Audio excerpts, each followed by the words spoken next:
Good Aaron po ulit ng Mega East Properties. Ating yung araw po na to, ipapakita ko naman ipapakita ko sa inyo sa video ngayon. Ito pong resale, dito po ito sa Palo Alto, sa Paras, Rizal. 158 square meters na resale. Asking price po ng may-ari is 1.5 million po. Cash. Wala na po itong discount. Cash. Okay po. 1.5 million cash. Yan po yung lote. May kalsada sa harap. At may maglagay ng gate sa harap. Pwede kang maglagay ng gate sa likod po. Bali, ano po siya, ang frontage niya is 10 to 12 meters. Ano po? 10 to 12 meters po ang size ng frontage nito. Ito po yung unang kalsada, ito po yung harapan, yun po yung lignan nyo, may kalsada siya na.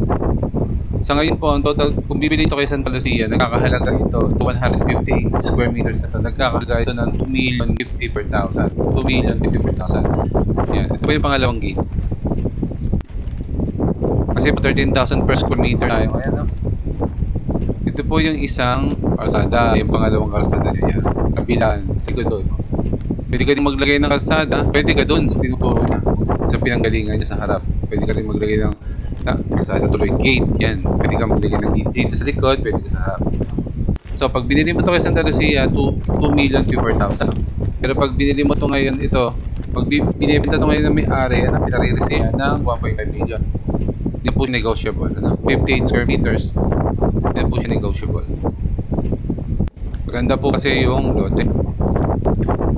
Malaking kabawasan na po yung half million, binawasan ng half million. Kompleto na ito, may title na po ito, lilipat na lang sa susunod na bibili.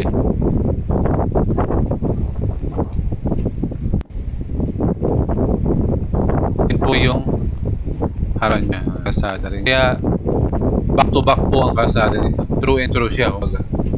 Yan. Pag gusto mo dito maglagay ng gate, pwede. Sa likod, pwede ka maglagay ng gate. Nasa iyo na lang po kung saan mo gusto maglagay ng gate. Hindi po ba?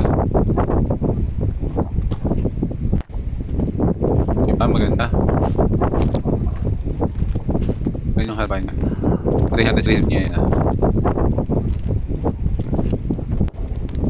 Nawal ko po 158 square meters na nagkakahalaga siya lang ng 1.5. Ito lang po pangalawang lote na to, iba na to. 150 naman to, 150 square meters, 1.5 po million po ang asking price dito, 1.5. Slightly negotiable naman to, no? Yan ang kanyang 360 view, pakita mo. 1.5 million po ito, Ito naman pong 150 na to, size ito is 150, 13,000 po per square meter. Pag hindi po ito kayo ng dalusin ngayon, nagkakahalaga po ito ng 1.950 million pesos. Kung isa, 158 and 100 square meter. Ang presyo po nito is 1.5 million. Yun po yung asking price ng may-ari.